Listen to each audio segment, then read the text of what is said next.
मनुष्य में दो भाग्य और कर्म दोनों के लिए रखा गया है। एक कुत्ता गली में मारा घूमता है, एक कुत्ता कार में घूमता है। वो प्रारब्ध, मनुष्य नहीं। मनुष्य में दो भाग्य और कर्म दोनों के लिए रखा गया है। अगर हमारा भाग्य जो उदार पर गया तो हमारे कर्म फेल हो जाएंगे, और कर्म जो उदार पर गया तो भाग्य को दबा देगा।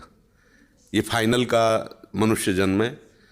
इसमें ये केवल नहीं कि प्रारब्ध में जो लिखा है वही होगा, आगे कुछ हो नहीं सकता। फिर मनुष्य जन्म की दुर्लभता सिद्ध नहीं होती। मनुष्य जन्म की दुर्लभता शास्त्रों में गाई गई है। दुर्लभो मानुषो देहो। क्या दुर्लभता है?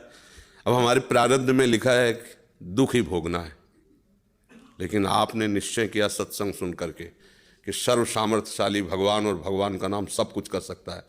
अब सब कुछ बदल जाएगा, आपका प्रारब्ध बदल जाएगा, सब बदल जाएगा।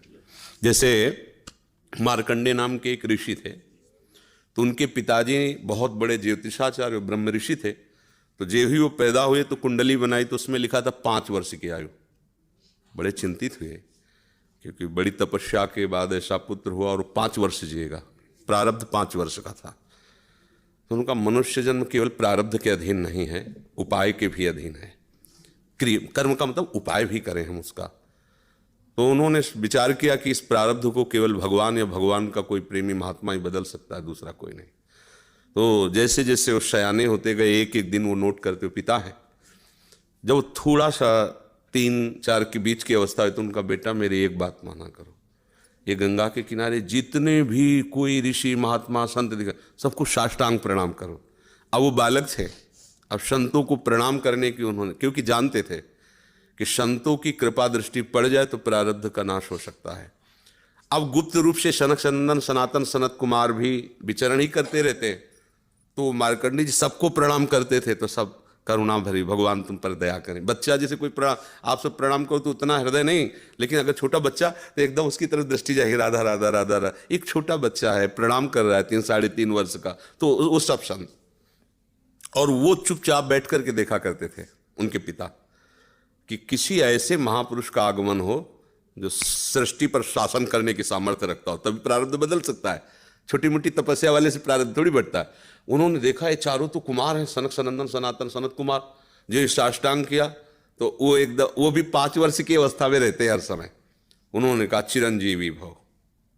बस वो खड़े हो गए, बोले महाराज ये अभागा चिरंजीवी लायक नहीं है, इसके प्रारब्ध में 5 वर्ष की आयु लिखी और चौथा भी पूर्ण होने जा रहा है, कुछ समय का जीवन है। सनकादि ने कहा जब चिरंजीवी भव तो चिरंजीवी भव। हमने उसका भाग्य देख के थोड़ी बोला, उसका आचरण देख के बोला। एक छोटा बालक संतों के चरणों में लेट रहा है, ये चिरंजीवी लायक ही है। बोले महाराज अब भाग्य देख के दे, 5 वर्ष की आयु, अब कैसे?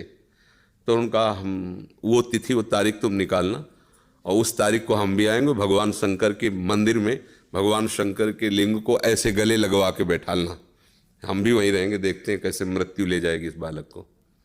ऐसा ही हुआ। अब संतों के बताए हुए मार्ग पर चलने वाले का मंगल ही होता है। तो वैसे चारों कुमार वहाँ विराजमान गुप्त रूप से। धर्मराज पधारे, यमराज के रूप में नहीं, धर्मराज के रूप में, क्योंकि पर वो ये दृश्य देखकर घबरा गए। और मृत्यु के भी, काल के भी महाकाल भगवान शंकर हैं। उनका स्मरण किया कि भगवान आपके ही विधान का हम पालन करते हैं, जो आप आज्ञा करते हैं। 5 वर्ष की आयु है, वो आयु आज खत्म होने जा रही है, समय पूरा हो गया, पर मेरी ताकत नहीं कि आपसे छीन कर मैं ले जाऊं आपको गले लगाए हुए से। तो प्रभु आप प्रकट होइए और बताइए कि हम आपके कानून का आप कैसे पालन करें। अगर हम अभद्रता करते हैं तो आपकी मर्यादा जाती है, और अगर मैं अपने आपके कानून का पालन नहीं करते तो धर्म का नाश होता है। तो भगवान शंकर प्रकट हुए और उन्होंने कहा कि तुम्हें कोई परेशानी की बात नहीं, 5 वर्ष की आयु है ना, मेरी आयु के 5 वर्ष इसको जोड़ लीजिए। भगवान ने कहा मेरे हिसाब से। भगवान को जानते, जब यहाँ का पूरी सृष्टि का विनाश होता है ना, तो इतना होता है, निमेष निमेष इतने, जैसे भागवत में आता है ब्रह्मलोक में एक कमल की पंखुड़ी ऐसे छेदी गई तो मृत्यु लोक का 1 वर्ष और वहां का इतना समय। तो भगवान का निमेष और ब्रह्मा की पूरी की आयु व्यतीत हो गई। आज भी अविनाशी हैं मार्कंडे ऋषि, आज भी विराजमान है। क्या हुआ? क्रियमाण ने जोर कर दिया, प्रारब्ध का नाश हो गया। जो प्रारब्ध 5 वर्ष का था वो अविनाशी हो गया, वो अमोघ हो गया। तो हम केवल पशुवत प्रारब्ध भोगने नहीं आए हैं, हम नए प्रारब्ध की रचना भी करने आए हैं। अब वो जो आध्यात्मिक शक्ति से युक्त नहीं है, केवल वो लौकिक बल से चाहेगा तो प्रारब्ध मिटिया मेट कर देगा, और आध्यात्मिक शक्ति प्रारब्ध को मिटिया मेट कर देगा। ये रहस्य है। जो भगवान का आश्रय लेकर भावी मेट सके त्रिपुरारी, भगवान का आश्रय ले लो तो जो कुअंक भाल के हैं वो मिट जाएंगे। हमारा प्रारब्ध इतना जोर, जैसे प्रारब्ध है किडनी फेल, ये पूर्व प्रारब्ध है। माँ के गर्भ से इस रोग की रचना हुई, जान तो पाए 35 वर्ष की अवस्था में, 20 वर्ष बाबा जी बनने के बाद। अब मांगते खाते अपने भजन मार्ग में चलते रहे, अब किडनी खराब हो गई। आप क्या, ये तो सब रुपए का खेल इसमें, ये तो इसमें धन चाहिए, हमारे पास कुछ नहीं है। अब हम जिनके आश्रित थे उन्होंने खेल बदला, ये सब व्यवस्था कर दी। ये हमारे प्रारब्ध में नहीं था, प्रारब्ध में तो दुर्गति थी, दोनों किडनी फेल हैं, लेकिन आश्रय जिनका लिए उन्होंने चैप्टर बदल दिया। अब देखो किडनी खराब, 2 बजे से दिनचर्या चल रही, 2 बजे रात से। ये किडनी वाले पेशेंट की दिनचर्या होती है क्या 2 बजे रात से? तो ये है इनके चरणों का बल, और ये हमारा बल।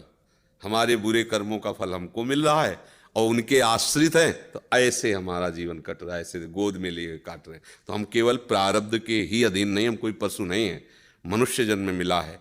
हम नया कर्म करें ऐसा कि हमारे प्रारब्ध, बुरे प्रारब्ध का नाश हो जाए। हम ऐसे भगवान का आश्रय लेकर भजन करें कि हमारा, अच्छा भगवान सब कुछ है।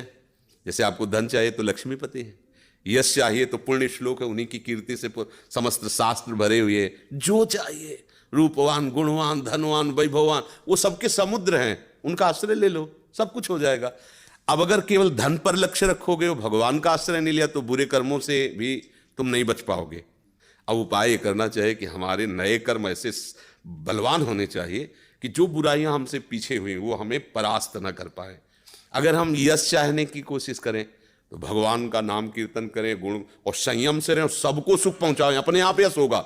और अपने यश के लिए हम दंभ पाखंड करें तो बाद में ऐसी कालिक पोतेगी कि ना लोक के रह जाओगे ना परलोक के रह जाओगे। तो हमें यश चाहिए, धन चाहिए, सुख चाहिए, तो एकमात्र भगवान का सहारा लेकर हम भागवतिक आध्यात्मिक कर्म ऐसे करें जिससे सबका मंगल हो जाए, सबको सुख प्राप्त हो जाए। जैसे हमें अच्छा भोजन चाहिए तो दूसरे की थाली से छीने नहीं, अपनी थाली का दूसरे को पवा दे। अब तुम्हारे लिए जो व्यवस्था होगी बड़ी हाई क्लास की होगी, क्योंकि वो सरकारी होगी। वो देख रहा है ना, तुम दूसरों के लिए अपने सुख का त्याग कर रहे हो, तो तुम्हें कभी दुखी देख ही नहीं सकता। दुख उसको मिलता है जो अपने सुख के लिए दूसरों को दुख देता है, दूसरे के सुख का नाश करता है, फिर मालिक उसके सुख का नाश कर देता है। और ये सबको बात लगभग पता है कि किसी को भी दुख देने से तुम्हें सुख नहीं मिल सकता, पर कोई चूकता नहीं अवसर आने पर दूसरे के दुख को दे करके, और वो सुख भोगना चाहता है, इसलिए वो दुखी रहता है। अगर चतुरता आ जाए, विवेक आ जाए, और विवेक पूर्वक को अपने कर्म को संभाल ले, तो बुरा प्रारब्ध भी टल जाएगा, मंगल ही मंगल, आनंद ही आनंद रहेगा। ये भगवान का आश्रय ले।